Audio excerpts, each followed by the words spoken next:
Very good morning friends. आज हम लोग जो टॉपिक पढ़ रहे हैं वो बहुत सारे इंजीनियरिंग बीएससी एमएससी में काम आता है और बहुत सारे डेटा इंटरपोलेशन में भी काम आता है। ये स्टेट्स का भी एक पार्ट होता है, तो स्टैटिस्टिक्स में भी काम आता है। ये और कुछ नहीं, कर्व को फिट करने का है। टॉपिक का नाम है curve fitting and approximation. Myself, I am Dr. Rekha Lahoti from Mathematics of Department of Mathematics. Now, method of least square. अब कोई भी कर्व जब फिट करने को दिया जाता है, राइट, आपको कुछ गिवन डेटा दिया हुआ होता है, कुछ पॉइंट्स दिए हुए होते हैं, ठीक है। जैसे किसी भी पॉइंट में आपको एक कर्व को फिट करना होता है। जैसे पॉइंट्स कुछ भी हो सकते हैं, x1 y1 x2 y2 xn yn, कितने भी है ना, फाइनाइट पॉइंट्स हो सकते हैं। इन पॉइंट्स में हमें कर्व को फिट करना होता है। और बेस्ट फिट क्या होता है?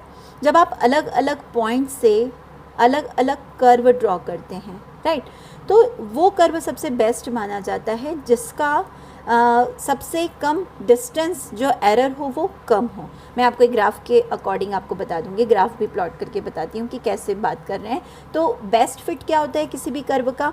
सपोज़ आपने एक कर्व ड्रॉ किया, उसकी एरर E1 आ रही है। आपने दूसरा पॉइंट ड्रॉ किया, उसकी E2 आ रही है। आपने लास्ट कोई पॉइंट किया, उसकी En एरर आ रही है। मतलब वो कर्व में जहाँ फिट हो रहा है और आपको जो कर्व चाहिए, सपोज़ आपसे कहा स्ट्रेट लाइन में फ़िट करें, तो स्ट्रेट लाइन से उस पॉइंट के कितनी डिस्टेंस है, वो डिस्टेंस कहलाएगी फर्स्ट पॉइंट से E1, सेकंड पॉइंट से E2 एंड En। तो इन सब का जब आप स्क्वायर करके सम कर देंगे तो जो सम ऑफ आती है उसे कहते हैं हम अपनी सबसे कम एरर, राइट। तो ये जो लीस्ट स्क्वायर मेथड है वो इसका नाम है कि बेस्ट फिट कब होता है कर्व का? आप उनके जितनी भी एरर्स है उनका स्क्वायर करके सम कर दीजिए। This is called the error and ये आपका बेस्ट फिट होगा यदि हम ये ऑप्शन चूज़ करेंगे। तो ये कहलाता है आपका मेथड ऑफ लीस्ट स्क्वायर, है ना। अब ये बहुत सारे कर्व आपको आ सकते हैं ड्रॉ करने को। किसी भी तरह के कर्व के लिए आप ड्रॉ कर सकते हैं। जैसे आपसे कहा जाए आप स्ट्रेट लाइन में फ़िट करें, तो आप एक लीनियर इक्वेशन मानेंगे और उसके अकॉर्डिंग पॉइंट्स को फिट करेंगे। आपसे कहा पैराबोला में फ़िट करिए, आपसे कहा एक्सपोनेंशियल e⁻b(x) में फ़िट करिए, आपको लॉगरिथम में हो सकता है फ़िट करने को आता है। तो ऐसे बहुत सारे कर्व फिट करने को आ सकते हैं। मोस्टली अक्सर एग्ज़ाम पॉइंट ऑफ व्यू से स्ट्रेट लाइन और पैराबोला दोनों बहुत इंपॉर्टेंट है। अक्सर स्ट्रेट लाइन या पैराबोला में से एक क्वेश्चन हमेशा आता ही है और ये बहुत सिंपल और इजी होता है। केवल आपका कैलकुलेटर और आप होते हैं, इसमें ज़्यादा कोई दिक्कत नहीं होती, नो फार्मूला, राइट। अब मैं आपको एक बार थोड़ा सा आइडिया दूं कि ग्राफ प्लॉटिंग की जो मैं बात कर रही थी आपसे वो क्या है। जैसे आपसे किसी कर्व के लिए आपको कोई पॉइंट्स दे दिए हैं, सपोज़ कोई भी एग्जांपल ले लें, आपकी हाइट और वेट दे दिया है आपको अलग अलग, किसी बंदों का यहाँ से 8 पीपल का हाइट और वेट दे दिया है। तो जैसे आपकी हाइट 65, 65, 62, 67 तक अलग अलग वेरिएशंस हैं, वेट आपका अलग अलग वेरिएशंस है। तो आपने जब उनको प्लॉट किया अलग अलग तो कुछ पॉइंट्स आपको अलग अलग मिलेंगे, पर आपसे कहा कि उन पॉइंट्स को यदि आप ज्वाइन करेंगे तो कुछ अजीब सा फिगर आएगा। पर आपसे कहा कि जो भी आपका गिवन डेटा है उसको एक लाइन में ड्रॉ करो, मतलब बेस्ट लाइन आए। तो अब वो पॉइंट, जैसे आपने सपोज़ यहाँ 65 पर एक पॉइंट बनाया, वहाँ से लाइन का जो डिस्टेंस कहलाएगा, उसमें जो D1 आ रहा है या E1 आ रहा है वो आपकी एक एरर होगी। फिर आपने दूसरा पॉइंट ड्रॉ किया, वहाँ से जो डिस्टेंस में एरर आ रही है वो E2 कहलाएगी। तो ये सारे जो होते हैं अलग अलग पॉइंट्स को लाइन से डिस्टेंस निकालना, वो कहलाता है आपका least of square method. Suppose यदि आपको लाइन नहीं कहा और आपसे कहा पैराबोला में फ़िट करें, तो पैराबोला के कर्व से, एक्चुअल कर्व से हम उन पॉइंट्स का डिस्टेंस निकालेंगे और हर बार जो डिस्टेंस आता है वो कहलाता है आपका मेथड ऑफ लीस्ट स्क्वायर, सारे एरर्स का स्क्वायर का सम। ये तो हुआ theoretical graphical presentation. But actual में जब हम सॉल्व करते हैं तो हमें केवल लाइन फिट में लाइन की इक्वेशन सॉल्व कर लेंगे और दो कांस्टेंट्स की वैल्यू निकाल लेंगे तो वो आसानी से निकल जाता है। जैसे आपको कोई क्वेश्चन दिया है, सपोज़ मैं जैसे आपको एक छोटा सा बता रही हूँ कि किस तरह से हम सारे क्वेश्चंस को सॉल्व कर सकते हैं। एक जनरल मेथड बता देती हूँ, उसके बाद हम लाइन वाइज सभी की बात करते हैं। फर्स्ट जैसे क्या प्रोसीजर होगा, राइट। अब प्रोसीजर में कोई भी किसी भी कर्व को फिट करने का जब आपको दिया जाता है तो आप सबसे पहले क्या बनाते हैं, उस कर्व से रिलेटेड नॉर्मल इक्वेशंस। पहले आप उस कर्व को मान लीजिए, सपोज आपसे कहा कि लाइन फिट में करें तो आपकी equation y equals to mx plus सी या y equals to ax plus b, आप कुछ भी मान लीजिए। अब वहाँ से हम उसकी नॉर्मल इक्वेशंस बनाएंगे, ठीक है। कितनी नॉर्मल इक्वेशंस बनाएंगे, जितनी आपके इक्वेशन में कॉन्स्टेंट्स हैं। यदि आपकी स्ट्रेट लाइन की इक्वेशन है तो 2 कांस्टेंट, आपकी सेकंड डिग्री पैराबोला की है तो 3 कांस्टेंट, यदि आपका एक्सपोनेंशियल है तो हम लॉगरिथम लेकर फिर उसके कांस्टेंट्स काउंट करेंगे। तो इक्वेशन में जितने कांस्टेंट्स हैं हम हमेशा उतनी नॉर्मल इक्वेशंस बनाएंगे, राइट। तो कितने इक्वल होंगे, कांस्टेंट्स के बराबर। अब जितनी नॉर्मल इक्वेशंस हैं उन सब को सॉल्व करेंगे, और सॉल्व करने का कोई भी मेथड हो सकता है। आपने यदि आपका कैलकुलेटर अलाउ है तो आप वहाँ पर 2 या 3 वेरिएबल्स की इक्वेशंस पुट करके सॉल्व कर सकते हैं। आप कोई भी substitution, cross multiplication, any type of आप कोई भी इक्वेशन सॉल्विंग की मेथड लगाकर कांस्टेंट्स की वैल्यू निकाल लीजिए। यदि 2 कांस्टेंट्स हैं तो ए बी, 3 कांस्टेंट है तो ए बी सी, सारे कांस्टेंट्स की वैल्यू निकाल लो और आपके दिए हुए इक्वेशन में पुट कर दो। जैसे मैं पहले केस की बात करती हूँ। फर्स्ट केस है आपका, सपोज आपको दिया है कि गिवन लीनियर या लाइन फिट करना है, आपको स्ट्रेट लाइन में फिट करना है, तो आप सबसे पहले क्या मानेंगे, then first let equation is y equals to a plus b x. आपने सबसे पहले स्ट्रेट लाइन की एक इक्वेशन बनाई है ना, क्योंकि हमें पता है y बराबर mx प्लस सी या a plus b x, both are same. अब यहाँ से हम क्या करेंगे, आप नॉर्मल इक्वेशंस बनाओगे। नॉर्मल इक्वेशंस कैसे बनती है एक बार केवल जस्ट समझ लें, सारे क्वेश्चंस इसी तरह से हो पाएंगे। तो आपने अपनी y equals to a plus b x में आपको अलग अलग डेटा दिया हुआ है, y की बहुत सारी वैल्यूज़ है, x की बहुत सारी वैल्यूज़ है, तो हम केवल फर्स्ट नॉर्मल इक्वेशन इनके सम से निकालेंगे, अलग अलग वैल्यूज़ का सम। तो इसका जब आपने अलग अलग वैल्यूज़ का सम निकाला तो समेशन ऑफ y, यहाँ पर b कांस्टेंट है, नो x नो y, तो b केवल उतनी बार सम होगा, अकेला b। कितनी बार होगा आपका a सम, जितनी बार डेटा है, जितने आपके क्वेश्चन में डेटा दिए हुए हैं उतनी बार आप सम कर दोगे। तो यहाँ पर आपके पास n आ जाएगा, जितना डेटा है आपके पास, राइट। तो n इंटू ए, यहाँ पर x है तो आपको x को सम करना है, b ऐसा का ऐसा, समेशन ऑफ x। ये आपकी पहली नॉर्मल इक्वेशंस होगी, ठीक है। अब जब आपको 2 कांस्टेंट निकालना है a और b, तो आपके पास एक और इक्वेशन चाहिए आपको, तो ये एक इक्वेशन। सेकंड आप क्या करेंगे, आपकी इस दी हुई इक्वेशन में x का मल्टीप्लिकेशन कर देंगे इस पूरे इक्वेशन में, तो यहाँ हो जाएगा x इंटू वाई, यहाँ होगा a इंटू एक्स और यहाँ होगा b इंटू एक्स स्क्वायर, ठीक। अब जो हमारी इक्वेशन बनी वो भी दोनों तरफ से बैलेंस है, हमने दोनों तरफ x का मल्टीप्लिकेशन किया है, कोई फ़र्क नहीं पड़ता। अब फिर से उसका सम कर दीजिए, तो यहाँ एक्स वाई था, जब आप सम करेंगे तो आपके पास क्या आ जाएगा, समेशन ऑफ एक्स वाई। वहाँ पर आपने a के साथ x का मल्टीप्लिकेशन किया था तो a बाहर आ जाएगा, है ना। यहाँ पर x है तो अब समेशन ऑफ x, यहाँ पर x स्क्वायर था, समेशन किया आपने तो समेशन ऑफ x स्क्वायर। तो यहाँ से ये सेकंड इक्वेशन आ गई आपके पास। यहाँ भी सारे x का यूज़ और y का यूज़ होता है, तो हम इस इक्वेशन को सेकंड इक्वेशन कहेंगे, नॉर्मल इक्वेशन। अब आपके पास फर्स्ट और सेकंड दोनों इक्वेशंस हैं, दोनों इक्वेशंस को सॉल्व करके आप आपके डेटा में आपको जो जो चीज़ें चाहिए सारी वैल्यू टेबल के थ्रू निकालें, वैल्यूज़ पुट करें और दोनों इक्वेशन से सॉल्व करके a और b की वैल्यू निकालें। ये a और b आपके कांस्टेंट आते ही आपका आंसर यहाँ पर आप रखेंगे, तो ये आपका स्ट्रेट लाइन बेस्ट फिट कहलाएगा, राइट। मैं आपको एक क्वेश्चन के थ्रू बताती हूँ कि कैसे आप क्वेश्चन से सॉल्व करेंगे, राइट। जैसे आपको क्वेश्चन दिया है,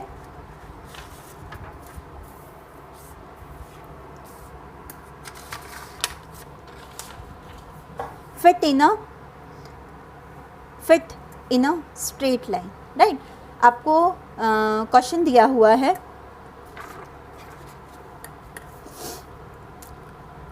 पहले क्वेश्चन रीड कर लेते हैं। Fit a straight line by given data. आपको डेटा दिया है, x की वैल्यूज़ दी है 0 1 2 3 4 5, y दिया है 1 2 3 4.5 6 एंड 7.5। कोई भी डेटा कितना भी हो सकता है, यहाँ पर क्वेश्चन की इंपॉर्टेंस नहीं है, आपको केवल मेथड पता होना चाहिए, राइट। अब क्या होगा, आपके पास सारा डेटा है, आपको स्ट्रेट लाइन फिट करना है। तो सबसे पहला आप आपके इक्वेशन को सपोज़ मान लीजिए कि स्ट्रेट लाइन फिट या स्ट्रेट लाइन जो होगी वो होगी y equals to a plus b x. आप a प्लस बी एक्स माने, ए एक्स प्लस बी माने, एम एक्स प्लस सी माने, सब एक जैसा है, कोई फ़र्क नहीं पड़ता, आंसर हमेशा सेम आता है। तो मैंने माना y equals to a plus b x, right. अब आप यहाँ से दो नॉर्मल इक्वेशंस बनाएं। नॉर्मल इक्वेशन जैसा मैंने बताया समेशन से होगा और x के मल्टीप्लिकेशन से होगा। तो आपने दो इक्वेशन बनाई, समेशन ऑफ y a के साथ, यहाँ अभी कोई वेरिएबल नहीं है तो ये उतनी बार सम होगा जितनी बार y। तो y 5 टाइम है, 6 टाइम है, जितनी भी बार आपके क्वेश्चन में y दिया है n उतनी बार आएगा, राइट। तो यहाँ पर आपके पास आपने इसका सम किया समेशन y, यहाँ a उतनी ही बार होगा जितनी बार डेटा है, तो डेटा में आप n लिख दीजिए, n इंटू a। यहाँ b कॉमन है और x का समेशन किया समेशन ऑफ x। उसी तरह से यहाँ x का मल्टीप्लाई करने के बाद जो सम करेंगे तो आपके पास आ जाएगी summation of x y, a summation of x, summation of b x square. अब इन दोनों इक्वेशंस को आपको केवल सॉल्व करना है। अब केवल ये देख लीजिए कि आपके पास क्या क्या चीज़ें हैं जिसे आपको कैलकुलेट करना है या निकालना है, राइट। अब हमारे पास क्वेश्चन में क्या क्या निकालना है, हमें समेशन y चाहिए, समेशन x चाहिए, समेशन एक्स वाई चाहिए और समेशन ऑफ एक्स स्क्वायर चाहिए, राइट। तो हम लोगों ने आपकी अपनी एक छोटी सी टेबल बना ली जिसमें सारे नंबर्स को हमने पुट कर दिया और हमें अब फाइंड क्या करना है, summation x, summation y, x square और सम ऑफ एक्स वाई। तो हम हमारी टेबल में सबसे पहले x और y, हमारे पास x और y हैं, हमने x को पुट कर दिया, हमने y की वैल्यूज़ को पुट कर दिया एज इट इज़। अब हमें एक्स स्क्वायर चाहिए तो आप एक्स स्क्वायर कॉलम बना लीजिए, x मतलब हर एलिमेंट का स्क्वायर कर दीजिए। तो आपने यहाँ पर 0 1 2 का स्क्वायर 4, 3 का स्क्वायर 9, 4 16 एंड 5 का स्क्वायर 25, सेम एक्स स्क्वायर हो गया। अब हमें चाहिए एक्स वाई, तो आपने यहाँ से x इंटू वाई मल्टीप्लाई कर दिया दोनों कॉलम का और यहाँ राइट डाउन कर दिया, तो ये सारा एक्स वाई आ गया। अब हमें सिंगल नंबर्स से कोई लेना देना नहीं, हमें सम चाहिए, तो हमने हर एक कॉलम का सम कर दिया। इसे हम कहेंगे हमेशा समेशन x, इसे कहेंगे समेशन ऑफ y, इसे समेशन ऑफ एक्स स्क्वायर क्योंकि ये एक्स स्क्वायर का सम है, यहाँ पर summation of x y, right. अब हमारे पास सारे नंबर्स आ गए हैं, सारी चीज़ें हमारे पास है। अब आप इक्वेशन में केवल आपको पुट करना है जो ऊपर इक्वेशन था। तो हमारे पास इक्वेशन क्या थी, summation of y n into a, b summation x। Summation y हमारे पास है, हमने 24 पुट किया, n इंटू ए, n मतलब जितने डेटा में नंबर्स हैं, हमारे पास 1 2 3 4 5 6 डेटा है तो हम यहाँ 6 पुट कर देंगे। तो 24 6a प्लस 15b, 15 हमारे पास b as it is constant है और 15 जो है हमारे पास समेशन ऑफ, यहाँ वैल्यू हमारे पास समेशन y और समेशन x थी, हमने यहाँ पर दोनों को यूज़ कर लिया, summation y summation x। Next column next equation में यहाँ समेशन एक्स वाई था, हमने यहाँ समेशन एक्स वाई पुट किया। यहाँ पर हमारे पास था summation x a into summation x, आपने यहाँ पुट किया, देन एक्स स्क्वायर समेशन, तो यहाँ पर आपने सबकी वैल्यू पुट की।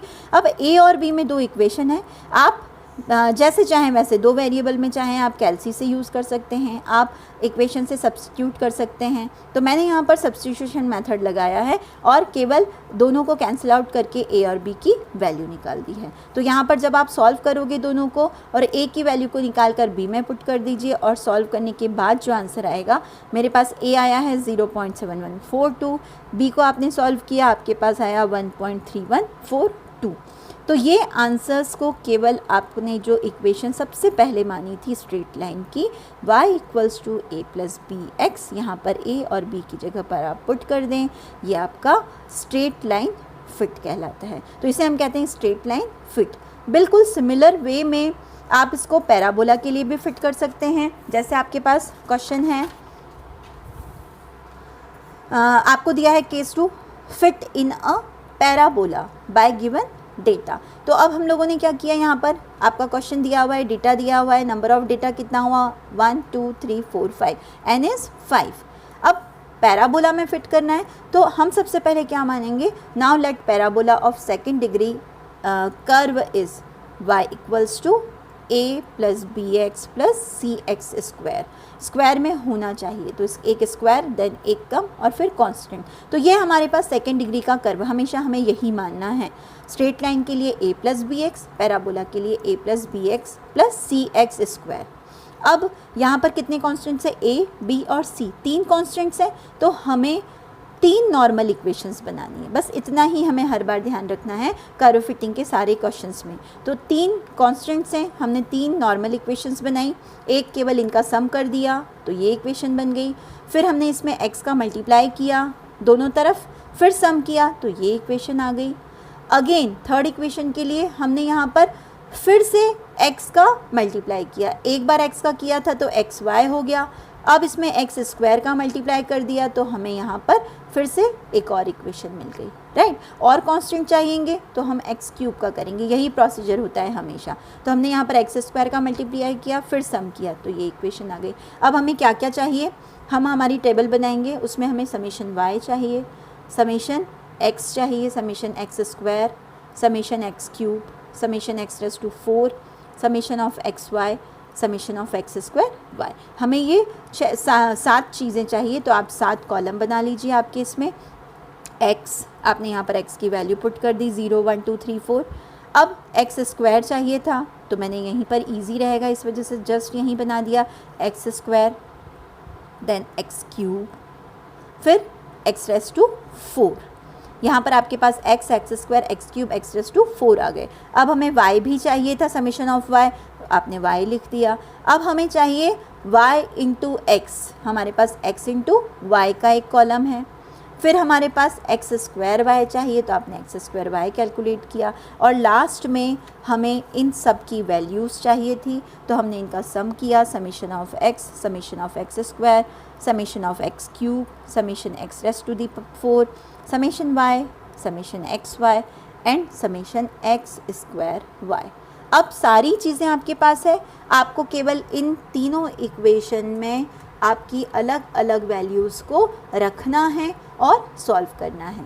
या तो आप कैलकुलेटर से करिए या आप सॉल्व कर लीजिए। तो मैंने यहाँ पर सॉल्व किया है, यहाँ पर अलग अलग वैल्यूज़ आपने पुट कर दी तीनों इक्वेशन में और तीनों को सॉल्व किया। तो मेरे पास जो वैल्यूज़ आई है a 1.42, b -1.07, c 0.5 सॉरी। तो इन पॉइंट्स को आप आपके दिए हुए पैराबोला के इक्वेशन में पुट कर दीजिए, a plus b x plus c x square, और ये आपका पैराबोला फिट होगा। आगे और वीडियोस में मैं आपको एक्सपोनेंशियल और लॉगरिथम कर्व फिट बताऊंगी। आपको कैसा लगा? यदि आपको अच्छा लगता है तो चैनल को आप सब्सक्राइब करें और अगले वीडियो के लिए नोटिफिकेशन आइकॉन को दबाएं। Thank you.